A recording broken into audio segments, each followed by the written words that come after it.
Hello my dear students, good morning everyone. तो आज का हमारा टॉपिक है मेमोरीज ऑफ चाइल्डहुड। इसका जो दूसरा पार्ट है we too are human beings. आज हम लोग इसके लॉन्ग आंसर समझेंगे और आप इसे अच्छे से नोट कर ले ताकि आपकी बोर्ड एग्जाम के अच्छे से प्रिपरेशन हो सके, आप अच्छे से समझ सकें। तो समझेंगे हमारा पहला प्रश्न। हु कौन वॉज थी बामा? बामा कौन थी?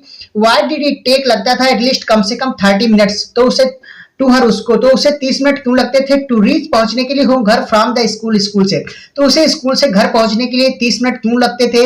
व्हाट डिफरेंट थिंग्स, क्या विभिन्न चीजें, सो प्रदर्शन और या हैपनिंग्स घटनाएं, सी यूज्ड टू ऑब्जर्व वह देखा करती थी, इन द वे रास्ते में, विच अट्रैक्टेड जो आकर्षित करते थे हर उसको, तो वह कौन सी चीजों को देखा करती थी जो उसे आकर्षित करते थे, राइट।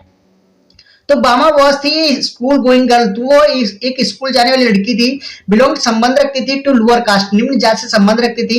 सी टुक 30 मिनट्स, उसे 30 मिनट लगते थे टू रीच पहुंचने के लिए होम घर फ्रॉम स्कूल, स्कूल से, राइट। तो उसे स्कूल से घर पहुंचने के लिए 30 मिनट लगते थे बिकॉज क्योंकि सी वेंट, वो जाती थी होम घर लुकिंग, देखते हुए एवरी इंटरेस्टिंग, जो प्रत्येक दिलचस्प जो चीज थी थिंग वस्तु को, ऑन द वे रास्ते पर, तो जितनी भी रास्ते में जितनी भी चीजें होती थी इंटरेस्टिंग, तो सबको देखते हुए जाती थी।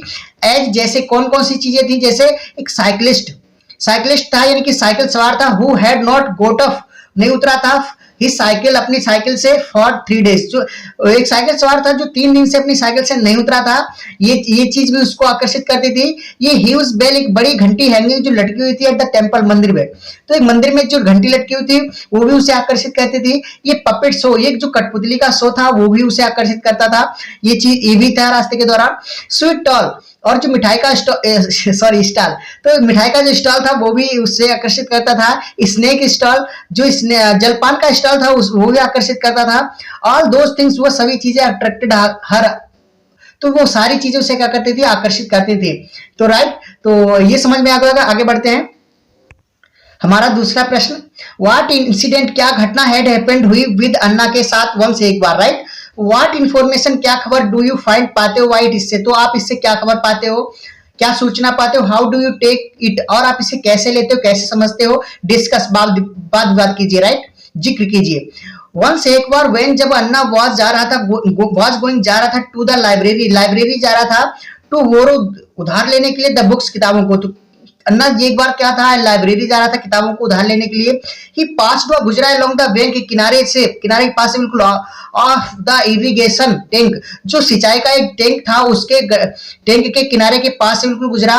One of the landlords, जो लैंड लॉर्ड्स मैन थे, जो जमींदार के लोग थे, उनमें से एक आदमी केम आया, बिहाइंड हिम, उसके पीछे है, एंड आस्क्ड, पूछा, हिज नेम, उसका नाम, तो उसने उसका नाम पूछा। अन्ना टोल्ड, अन्ना ने बताया, हिज नेम, अपना नाम, अन्ना ने अपना नाम बता दिया। इमीडिएटली, तुरंत क्या हुआ, द अदर मैन, दूसरा आदमी आस्क्ड, पूछा, विच स्ट्रीट, किस गली, डू यू लिव ऑन, तो आप किस गली में रहते हैं। ये दूसरे आदमी ने पूछा कि आप किस गली में रहते हैं।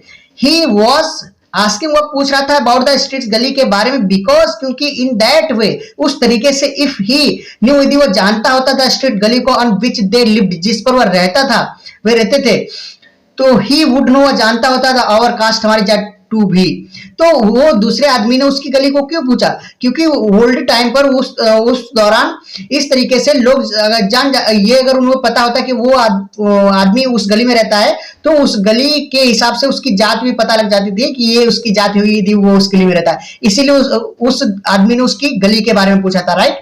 बिकॉज क्योंकि इन द ओल्डन डेज, क्या था पुराने दिनों में, पीपल, जो लोग थे, ऑफ हाई कास्ट, जो ऊंची जात के जो लोग थे, केम टू नो, वो जान जाते थे, द कास्ट, जात को, of the lower caste people, तो वो इस तरीके से क्या होता था, जो निम्न जात के लोग होते थे उनकी कास्ट को इसी प्रकार जान जाते थे। क्यों? क्योंकि वो किससे पता लगा लेते थे, गली के हिसाब से, कि वो किस गली में रहते हैं, तो उस गली से उनकी जात का भी पता लग जाता था, राइट। अगला समझेंगे। हमारा अंतिम प्रश्न, हाउ डिड अन्ना मोटिवेट किया बामा को टू गो अहेड, आगे बढ़ने के लिए, इन हर लाइफ, अपने जीवन में, राइट। तो डिड दोज वर्ड्स, क्या उन शब्दों ने इफेक्ट, प्रभावित किया, उन बामा को प्रभाव डाला, तो क्या उन शब्दों ने बामा को प्रभावित किया या प्रभाव डाला, हाउ, कैसे, एक्सप्लेन।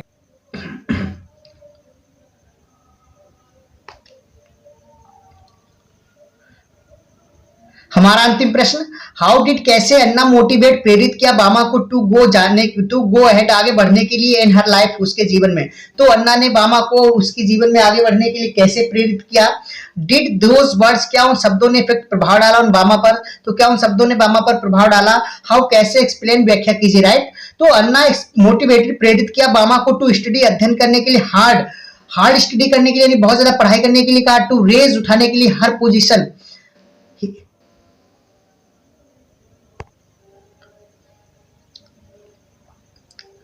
हमारा अंतिम प्रश्न, हाउ डिड, कैसे अन्ना मोटिवेट, प्रेरित किया बामा को टू गो अहेड, आगे बढ़ने के लिए इन हर लाइफ, उसके जीवन में। तो अन्ना ने बामा को उसके जीवन में आगे बढ़ने के लिए कैसे प्रेरित किया। डिड दोज वर्ड्स, क्या उन शब्दों ने अफेक्ट, प्रभाव डाला उन बामा पर, क्या उन शब्दों ने बामा पर प्रभाव डाला। हाउ, कैसे, एक्सप्लेन, व्याख्या कीजिए, राइट। तो अन्ना मोटिवेटेड, प्रेरित किया बामा को टू स्टडी हार्ड, बहुत ज्यादा अध्ययन करने के लिए प्रेरित किया। टू रेज, उठाने के लिए हर पोजीशन, उसकी स्थिति को, इन द क्लास, कक्षा में। तो कक्षा में अपनी पोजीशन को उठाने के लिए प्रेरित किया।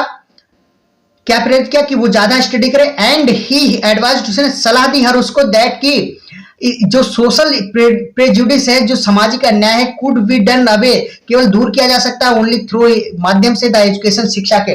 तो उसने बताया जो सामाजिक जो पक्षपात है वो केवल शिक्षा के माध्यम से ही दूर किया जा सकता है, खत्म किया जा सकता है। दोज वर्ड्स, उन शब्दों ने इफेक्टेड, प्रभाव डाला उन बामा पर। And she did same thing, तो उसने, वो शब्द थे, उन्होंने बामा पर प्रभाव डाला और इसीलिए उसने वैसा ही किया। एंड स्टूड फर्स्ट, और फर्स्ट आई इन द क्लास, कक्षा में, और वो इस तरीके से कक्षा में फर्स्ट आई। एंड सी फॉट, लड़ी, अगेंस्ट द स्टिग्मा, और वो जो कलंक था उसके खिलाफ भी लड़ी। बिलोंग, जो संबंधित था, टू लोअर कास्ट, जो निम्न जात से जो ये कलंक था संबंधित, उसके खिलाफ भी लड़ी। बिकॉज, क्योंकि वंस, एक बार, सी था, क्योंकि उस क्या था, क्योंकि उसने एक बार देखा था पर्सन, एक व्यक्ति को, ऑफ हर स्ट्रीट, अपने गली को, उसके गली का एक आदमी था, तो उसने उस आदमी को एक बार देखा था कैरिंग, ले जाते हुए पैकेट को, विदाउट टचिंग इट, बगैर छुए हुए। तो उसने देखा कि अपनी गली का आदमी को कि वो पैकेट को बिना छुए ही ले जा रहा था। क्यों छुए ले जा रहा था, क्यों। इफ ही हैड टच्ड, यदि वो छू लेता था पैकेट को, the packet would have been polluted, तो पैकेट क्या हो जाता, प्रदूषित हो जाता। इसीलिए जो निम्न जाति का जो संबंधित जो ये कलंक था, तो उसके खिलाफ वो लड़ी थी, क्योंकि निम्न जाति के जो लोग थे उन्हें कुछ भी चीज छूने की जो थी अनुमति नहीं थी, राइट। तो आई होप ये वीडियो आपको पसंद आया होगा, अच्छे से समझ में आया होगा। तो हमारे वीडियो को लाइक करें, कमेंट करें, शेयर करें, और जो स्टूडेंट्स हमारे चैनल पर नए हैं तो प्लीज चैनल को सब्सक्राइब कर लें, बेल आइकन प्रेस कर दें, ताकि आपको आने वाली जो भी वीडियोज हैं टाइम टू टाइम मिलती रहे। तो मिलते हैं किसी नेक्स्ट वीडियो में, तब तक के लिए बाय।